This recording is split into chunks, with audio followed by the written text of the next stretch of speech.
So I will start here. I will try to be very brief and पहले मैं अपने बारे में बताऊंगा, मुझे जो लगता है important that I will tell, and then फिर हम कमेंट्स पढ़ करके जो भी कमेंट्स में है चीज़ें वो हम चालू करेंगे। तो सबसे पहले a brief introduction about me. My name is Shubham Shukla, and recently I have secured All India Rank 116 in Civil Service Examination 2024. This was my fifth attempt, और it has been a very long journey. और अगर मैं अपनी schooling की बात करूँ तो I have been born and brought up in Rewa, Madhya Pradesh. I have done my schooling entirely from Rewa till class 12th, and 10th में मैंने पीसीएम, सॉरी 11th में मैंने पीसीएम सब्जेक्ट लिया, और फिजिक्स, केमिस्ट्री, मैथ्स। और फिर उसके बाद I went to Kota for a year. Unfortunately जो ड्रीम था उस टाइम पे to get into some IIT, वो फुलफिल नहीं हो पाया, but that was a very enriching experience, और उसने मुझे काफ़ी कुछ सिखाया for the my next subsequent competitive exam. तो आई थिंक सिविल सर्विस का जो मेरा सिलेक्शन है उसका कहीं ना कहीं श्रेय मेरा कोटा में जो भी स्ट्रगल था उसको भी जाता है। I will talk brief on this also, कि कोई भी फेलियर आपका, आपको लगता भले है कि वो फेलियर है, but it gives you certain lessons. अगर आप लाइफ में उनको इम्प्लीमेंट करते हो तो you can take things forward, और कहीं न कहीं आगे जा करके आप उन लेसन से अपनी गलतियों को सीखते हो और आपको सफलता मिल सकती है। सो सो उसके बाद फिर 2015 में आई joined Devi Ahilyabai Vishwavidyalaya, IET DAVV. I have done my civil engineering from there, Indore से। और 2019 में आई ग्रेजुएटेड, एंड 2019 में ही आई रिमेंबर कि जब हमारा कॉलेज का लास्ट सेरेमनी चल रहा था, I was writing my prelims. So 2019 में ही मैंने फर्स्ट अटेम्प्ट दिया अपना। I did coaching also. This video is not to tell the people कि कौन-सी कोचिंग करना है, कौन-सी नहीं करना है, बट मैंने खान स्टडी ग्रुप केएसजी इंदौर से कोचिंग की। और देन फिर मैं 2019 में I give my first attempt, was not able to clear prelims that time.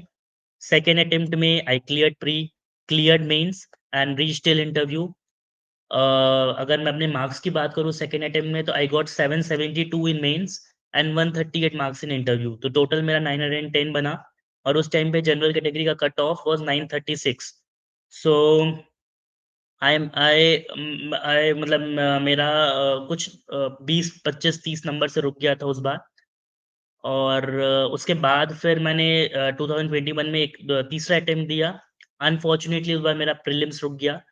Prelims का रिज़ल्ट जो है वो जस्ट 1 साल बाद आता है, तो जब मैंने 1 साल बाद देखा तो मुझे पता चला कि मेरा कुछ पॉइंट नंबर से रुका है। I got some 86 point something, and cut off was some 87 for the general category.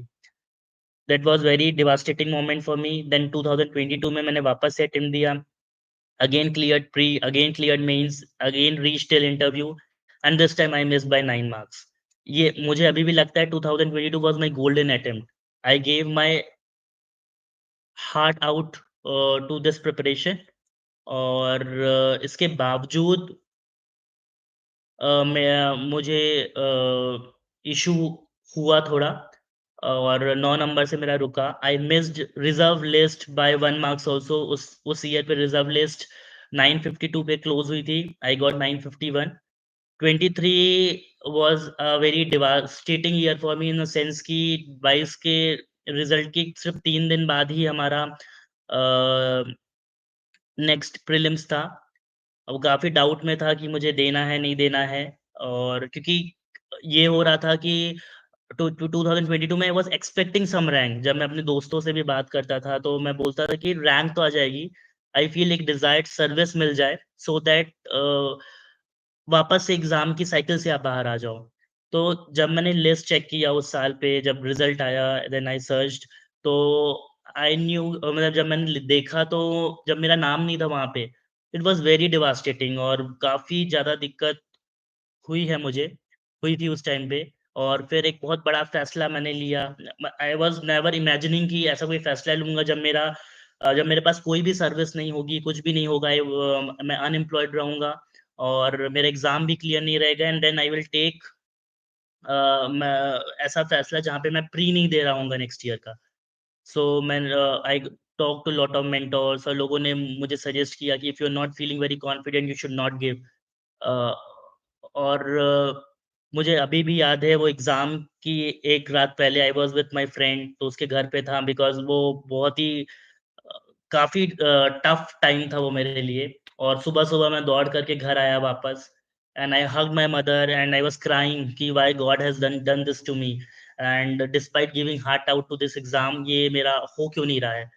I asked my mom कि वी प्रीलिम्स का दिन था वो and I asked my mother कि शुड आई गो और को इलाहाबाद में मेरा सेंटर था। It is some 120 kilometres from Rewa.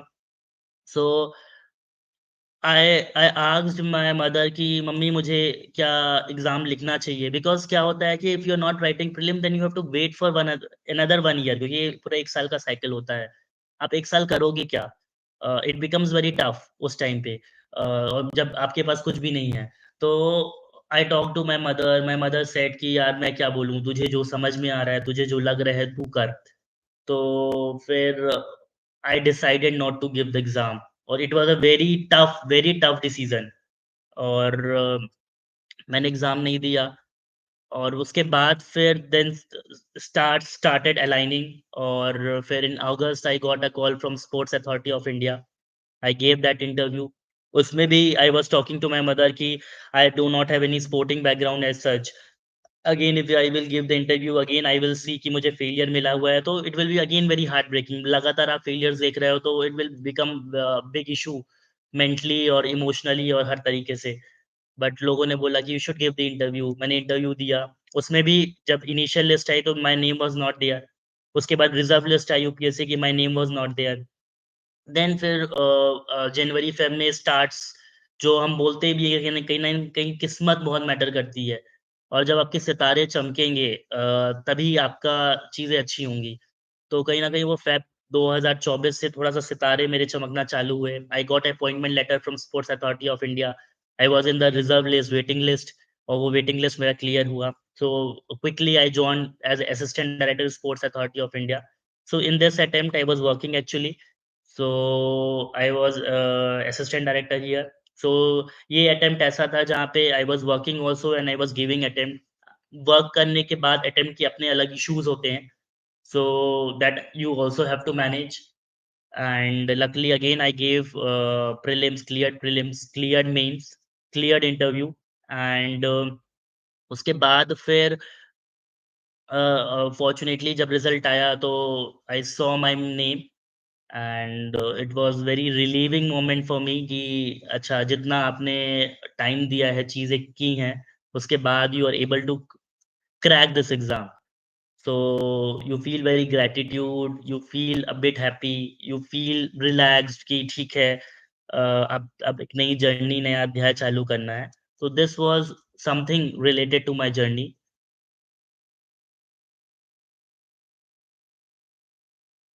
A, generally पहले हम इस वीडियो में कुछ क्वेश्चंस लेंगे जो कि ये कॉमन डाउट्स होते हैं लोगों के। Then I will go to the comment box and see कि लोगों का क्या सवाल है और उस हिसाब से अपन रिप्लाई करेंगे। सो जनरली एक डाउट ये भी होता है या लोग पूछते हैं कि कैसे आपको अपना सिलेक्शन का पता चलता है कि आपका सिलेक्शन हो गया है?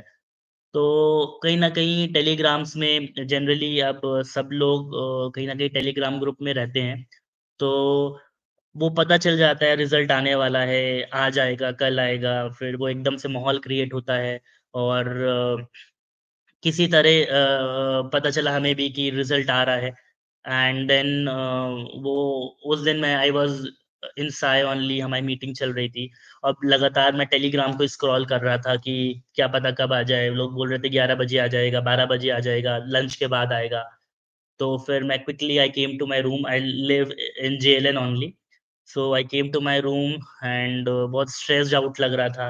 लगातार फिर वो वीडियो आया आई एम सॉरी वो एक पीडीएफ आया और लगा कि फाइनल रिज़ल्ट आ गया है। First of all before opening I said to God कि and this exam makes you a believer. Actually earlier I was not a believer but this exam make you a believer. तो वो video आया वो PDF आया and I saw I said to the God that I have given my heart out to this exam. I just want my name in the list, because जब आप आपका नाम ही नहीं रहता लिस्ट पे, तो आपको फिर सर्विस क्या मिल रही है, क्या नहीं मिल रही है, बहुत दूर की बात हो जाती है। So I just saw my name, just talked to the God, then searched my roll number. I saw, okay, some roll number is there. First time there was there was first time कि ऐसा हुआ कि no matches found नहीं आ रहा है. There was some pop up. मैंने अपना नाम देखा, फिर रैंक देखी, तो it was very emotional moment for me. I remembered my friend, और अपने मदर को मैंने कॉल किया, एंड देन फिर थोड़ा-सा उस दिन काफ़ी आप इमोशनल और हेवी फ़ील करते हो, एंड देन सब्सिक्वेंटली वो फिर चीज़ें सबसाइड हो जाती हैं। तो दिस इज़ हाउ मुझे रिज़ल्ट का पता चला, and I talked about the reaction also. You feel, क्योंकि इतने अटेम्प्ट्स के बाद ना वो कहीं न कहीं एकदम वो जोश नहीं रहता है, कहीं न कहीं यू जस्ट फ़ील कि रिलैक्स, कि ठीक है, जितना आपने सोचा था वो आपको ठीक लग रहा है, और बस आपका सिलेक्शन हो गया है। You just thank God, thank your people, and just you feel a bit relaxed. That is what my feeling was. अपने सक्सेस का क्रेडिट मैं किसको देता हूँ? This is yet another question जो लोग पूछते हैं। तो आई थिंक कि ये exam, it is just not about you. आप अकेले इस एग्ज़ाम की तैयारी नहीं कर सकते। इसके लिए एक बहुत ज़्यादा एमिकेबल एनवायरनमेंट की रिक्वायरमेंट होती है, और और वो एमिकेबल एनवायरनमेंट ही आपको आपके डाउन टाइम में मोटिवेशन देता है। जैसे for example, I had a very, very good friend, I call him my brother. तो I met him in the college days, और हमने साथ में पूरी प्रिपरेशन की। साथ में when I was very sure कि मुझे कोचिंग नहीं करना है, then he was going to coaching. So वो एक फोमो फैक्टर होता है, तो दैट दैट पुश्ड मी कि मुझे भी कोचिंग कर लेनी चाहिए वापस से। I I did coaching, and then coaching में भी हम साथ में बैठते थे, साथ में एक गाड़ी में जाते थे, एंड साथ में अपने पर्सनल इश्यूज़, एकेडमिक इश्यूज़, हर चीज़ डिस्कस कर रहे हैं। He was there with me in college days, और साथ-साथ में हमने पूरी स्ट्रैटेजी प्रिपेयर की। Then we went to Delhi also for 7 to 8 months. वहाँ भी हमने सेम ऑप्शनल लिया। इवन ऑप्शनल भी उसने, जैसे लोग ऑप्शनल का भी बात करते हैं कि आप अपने ऑप्शनल को आप कैसे डिसाइड करते हो? जनरली कुछ लोग बोलते हैं इसमें, लोगों का ये रहता है कि मेबी आपको जो सब्जेक्ट पसंद आता है, आपको वो सब्जेक्ट चुनना चाहिए। बट मेरा मानना ये है कि आपको एंटायर पूरा सब्जेक्ट पसंद नहीं आता है। आपको कुछ, जैसे फॉर एग्ज़ाम्पल पीएसआईआर की मैं बात करूँ, तो पीएसआईआर में आपको शायद से इंटरनेशनल रिलेशन वाला पार्ट अच्छा लगेगा, या कुछ पॉलिटी वाला पार्ट या कुछ लॉ वाला पार्ट आपको अच्छा लगेगा। बट कुछ ऐसे पार्ट भी होंगे जो कि आप नहीं पढ़ना चाहोगे। तो मुझे लगता है कि एज़ लॉन्ग एज़ आपका मोटिवेशन है कि आपको एग्ज़ाम क्लियर करना है, तो you can take any optional, और आप कोई भी ऑप्शनल पढ़ लोगे। फिर इसमें दूसरे फैक्टर्स को काउंट इन करना बहुत इम्पोर्टेंट हो जाता है कि कैसा मटेरियल अवेलेबल है, कैसा कॉम्पिटिशन है उसमें, कैसे नंबर आ रहे हैं, क्या आपके पास एक अच्छा पीयर ग्रुप है उसको पढ़ने के लिए। तो माय माय ज one day we were travelling in a lift, और मेरा फ्रेंड ने रैंडमली बोला कि उसके पापा बोल रहे हैं कि he will take anthro as his optional. So randomly I said to him कि if you are taking anthro as an optional, I will also take. Without even knowing the subject, what subject is, that day I chose my optional is anthropology. And then फिर उसके बाद मैं मुड़ करके वापस नहीं देखा, एंड हम सब्जेक्ट्स में लग गए, and I started going through the things, और मैंने एंथ्रो को ही अपना एक ऑप्शनल बनाया, और and I I I score decent enough marks in anthropology, 282 280 मार्क्स। दिस टाइम मेरा स्कोर थोड़ा लो हो गया, इस बार मैंने कुछ गलतियां कर दी थी एंथ्रो में, बट ओवरऑल मुझे सब्जेक्ट बड़ा इंटरेस्टिंग लगा, और वही मैं बोल रहा हूँ कि अगर आपको है कि if you want to clear the exam, so you can read any subject as such. So that was there, और so my friend had a lot of, अगर मैं क्रेडिट की बात करूँ तो उस दोस्त का बहुत बड़ा क्रेडिट है। If he would not have been there, journey बहुत डिफिकल्ट होती, और हमें हमेशा बोलते हैं कि जब भी हम डिस्कस भी करते थे, तो we always used to tell I always used to tell him कि if you would not have been there, this this exam process would have been very tough. जैसे आपने बाकी लोगों को भी देखते हो, यू स्क्रॉल ऑन इंस्टाग्राम, तो you see your friends doing मस्ती, doing doing random travel trips, earning huge sum of money. वो कहीं न कहीं आपके अंदर एक डाउट क्रिएट होता है कि वेदर आप ने एक ठीक फैसला लिया है प्रिपरेशन करने का कि नहीं करने का। तो देन आपके पास ऐसा पीयर ग्रुप होता है, आपके पास ऐसा दोस्त होता है जो कि अ, आपको आप कोई भी इश्यू को उसके साथ शेयर कर सकते हो। देन फिर अब कभी-कभी ऐसा होता है ना, हमें कुछ चीज़ें सुननी होती है किसी से, तो he had that listening year, तो वो कहीं न कहीं बहुत इम्पोर्टेंट हो जाता है, फिर वो वही चीज़ें बोल रहा है जो आप कहीं न कहीं सुनना चाहते हो। तो this is how my friend helped me. My mother had a huge role. She was just there in my every phase of the examination. Mains के टाइम पे वो वहाँ धूप में बैठी रहती थी, and she used to wait for me कि फर्स्ट पेपर हो गया, सेकंड पेपर हो गया, मिड में लंच क्या खाना है, लाइट लंच करना है, she used to manage all these stuffs. तो वो एक कहीं न कहीं अलग फैक्टर होता है। My my my grandparents had a huge role. मेरे ग्रैंडपेरेंट्स ने स्टार्टिंग से फाउंडेशन बिल्ड किया। My father was there praying all day, my sister was there praying all day. So when there is amicable environment, तो यहाँ पे कभी-कभी ऐसा भी होता है कि जब आपके लगातार एग्ज़ाम्स नहीं निकल रहे हैं, तो there are people, even parents, जो शायद आपकी भलाई के लिए आपको बोलने लग जाते हैं कि यू जस्ट आप शायद दूसरा एग्ज़ाम्स दो अब, may be this exam is not made for you. तो जब पेरेंट्स ऐसा बोलते हैं तो इट बिकम्स क्वाइट टफ, क्योंकि आपको लगने लग जाता है now they are start they also don't believe in you. तो वो कहीं न कहीं काफ़ी टफ हो जाता है। तो उस कॉन्टेक्स्ट में भी आई वाज़ लकी इनफ कि my parent never question me कि ठीक है, if you want to take a break, you can take a break. If you want to study, you can study. If you want to give it another attempt, you can give attempt. If you don't want to give PCS, you can मत दो PCS। तो this is kind of an support and amicable environment जो आपको मिलता है, और कहीं न कहीं वही आपके डाउन टाइम में मोटिवेशन का हेल्प करता है। जैसे मैं 2023 की बात भी कर रहा हूँ कि when I decided not to give this year prelims, तो उस टाइम पे मैं अपने दोस्तों, I had a very good friends, तो उनके साथ मैं थोड़ा-सा एक्सप्लोर करता था, थोड़ा हम घूमते थे, एक अच्छा फूड खाते थे। दैट टाइम मेरे पास पैसे नहीं होते थे, तो दे वर देयर कि हर कुछ मैनेज कर रहे हैं, तो you just exploring your life. So this is how the support system builds in, और वो कहीं न कहीं फिर आपको आगे वाले अटेम्प्ट्स में भी मदद करता है और कहीं न कहीं मोटिवेशन प्रोवाइड करता है। तो this is I think the credit goes to huge number of stakeholders that were there. उनकी वजह से ही आई फ़ील कि जीवन में आपके मोटिवेशन आता है।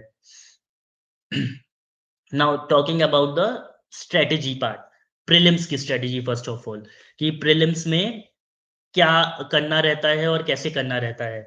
तो मुझे लगता है कि in 2019 when I started my preparation, उस टाइम पे I had less idea about the prelims.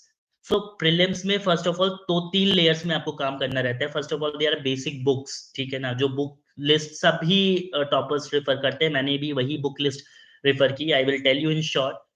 सो मैंने हिस्ट्री के लिए, मॉडर्न मॉडर्न हिस्ट्री के लिए मैंने स्पेक्ट्रम पढ़ी। इसके अलावा सोनाली बंसल की किताब आती है मॉडर्न हिस्ट्री के लिए, which is the extended version of the spectrum only, और वो कहीं न कहीं मेंस के लिए काफ़ी हेल्पफुल है। तो अगर टाइम नहीं है आपके पास, तो आप स्पेक्ट्रम ही पढ़ो।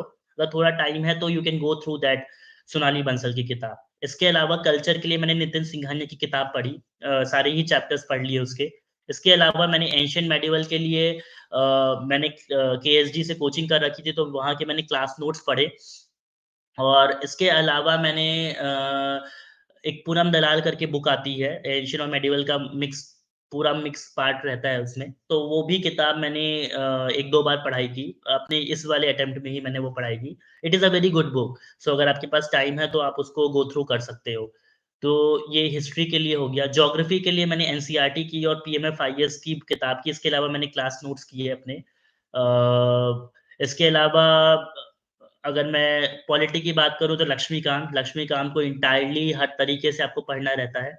इसके अलावा प्रीलिम्स के लिए बेयर एक्ट थोड़ा इम्पोर्टेंट हो जाता है। बेयर एक्ट मतलब जिसको बेयर एक्ट के बारे में नहीं पता होगा, तो it is just the constitution articles written in the form, जैसा कि कॉन्स्टिट्यूशन में लिखा हुआ है। तो उसमें आपको सारे आर्टिकल्स नहीं पढ़ने हैं, कुछ सिलेक्टेड चैप्टर जैसे फंडामेंटल राइट्स हो गया, डीपीएसपी हो गया, इसके अलावा पंचायती राज सिस्टम हो गया, थोड़ा लक्ष्मीकांत में पंचायती राज सिस्टम में कुछ-कुछ चीज़ें नहीं दे रखी हैं, तो वो मैंने उससे पढ़ाई की। पॉलिटी के अलावा मैंने फिर इकोनॉमिक्स की अगर मैं बात करूँ तो दिस इज़ एक्चुअली सबके लिए थोड़ा-सा टफ पोर्शन हो जाता है, तो मैंने इकोनॉमिक्स के कांसेप्ट को सीखने की कोशिश की। इसके लिए मैंने सिर्फ़ क्लास नोट्स का सहारा लिया। अनफॉर्चुनेटली मुझे कोई ऐसी किताब नहीं मिली इकोनॉमिक्स में जो कि जहाँ पे एंटायरली सब कुछ अच्छा लगा हो। जनरली लोग नूडल के नोट्स भी फ़ॉलो करते हैं, तो you can do that if you want to. तो इसके अलावा साइंस एंड टेक और एनवायरनमेंट जैसे सेक्शन को मैं एंटायरली करंट अफेयर्स पे रिलाई करके रखा और मैंने उसके लिए सिर्फ़ करंट अफेयर्स ही पढ़ा।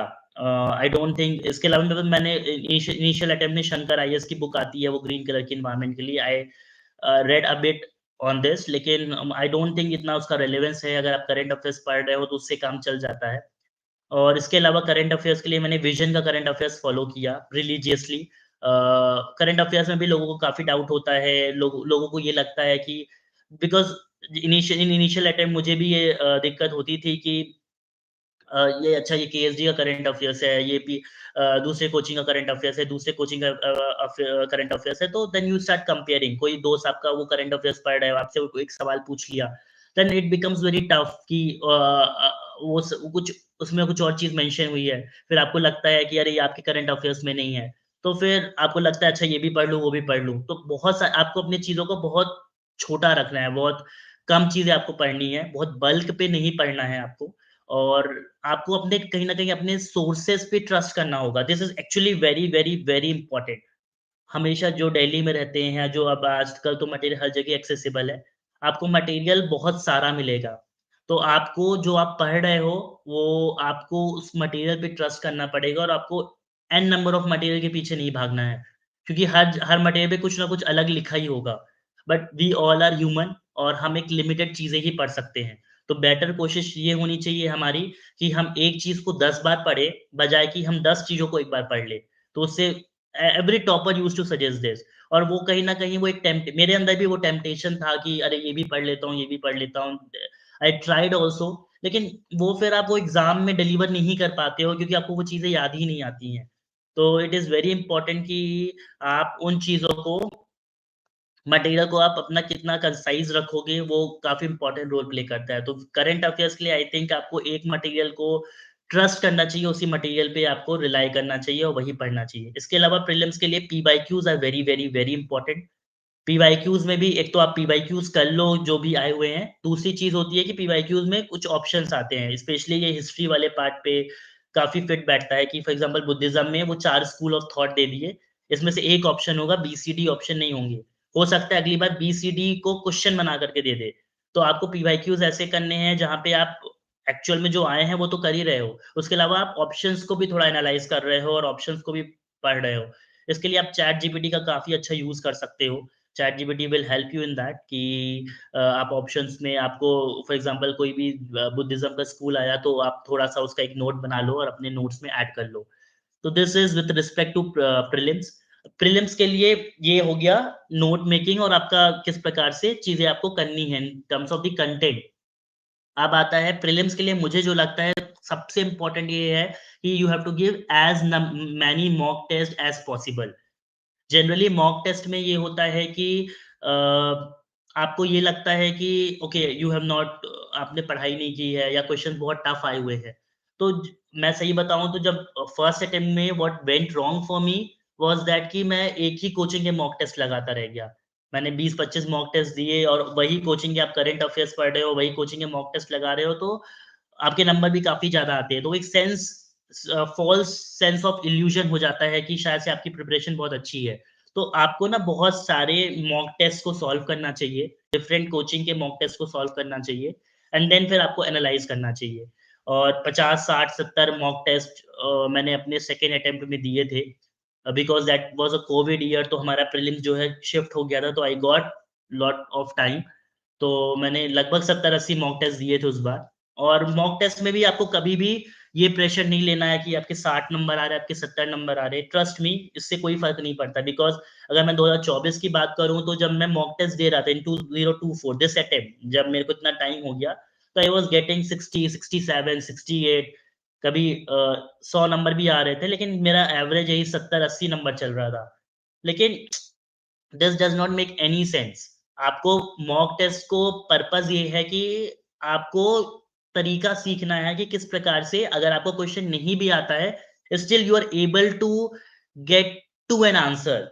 May be that answer is correct, maybe that answer is wrong, लेकिन आप एक आंसर पे आ जा रहे हो। वो कला आपको सीखनी पड़ेगी। That is actually the gist of the prelims. अगर आप प्रीलिम्स का कभी पेपर देखोगे तो आपको लगेगा कि ये कहीं से बुक से नहीं आ रही हैं चीजें, या बुक से आ भी रही हैं तो बहुत इनडायरेक्टली पूछ रहे हैं चीजें। तो जब आप इतने सारे मॉक टेस्ट सॉल्व करोगे ना, तो वो आपको फीलिंग आने लग जाएगा कि अच्छा, इस क्वेश्चन में अमूमन ये ऑप्शन गलत होता है, ये ऑप्शन सही होता है, तो इसमें सी और डी तो हट गए, ए और बी में डाउट होता है, बी ज्यादा ठीक लग रहा है। तो क्योंकि आपको एग्जैक्टली जो है वो 20 25 30 सवाल ही आ रहे होंगे। 60 70 सवाल में आपको इस प्रकार से लॉजिकल गेसिंग करनी पड़ेगी। एंड लॉजिकल गेसिंग के लिए you have to give as many mock test. तो जो आपका गेसिंग वाला पार्ट, वो आपका और ये फीलिंग जो है वो कोई आपको, जैसे for example I can not tell you कि वो फीलिंग कैसे आती है। You just have to understand, और उस अंडरस्टैंडिंग के लिए you have to practice, you have to give as many mock. जितने आप मॉक दोगे उतनी आपको वो फीलिंग आने लग जाएगी। फिर दूसरा चीज जो होता है, एक तो मॉक देने से फायदा आपको फीलिंग का होता है, फीलिंग आना इज वेरी वेरी इंपॉर्टेंट। तो मैंने अपने फर्स्ट अटेम्प्ट में, जब I was giving my prelims, मैंने 2 घंटे में मेरा मतलब मेरे को पेपर बहुत लेंदी लग रहा था, तो मैंने सिर्फ 74 क्वेश्चन अटेम्प्ट किए, क्योंकि वो अपने को फीलिंग और चीजें पता नहीं थी। तो that that time I scored around 80 marks, और उस टाइम पे कट ऑफ शायद 98 था। इन माय सेकंड अटेम्प्ट मुझे, क्योंकि मैंने इतने मॉक टेस्ट सॉल्व कर लिए थे, आई अटेम्प्टेड 100 क्वेश्चंस। मैंने उसमें भी कॉल लिया कि I have to attempt as many question as possible. उन 3 क्वेश्चन मैंने रैंडमली लगाया, लेकिन आई अटेम्प्टेड 100 क्वेश्चंस, और that year I scored 110 and 120 marks in prelims. So वो फीलिंग आना कहीं न कहीं बहुत इम्पोर्टेंट है। वो फीलिंग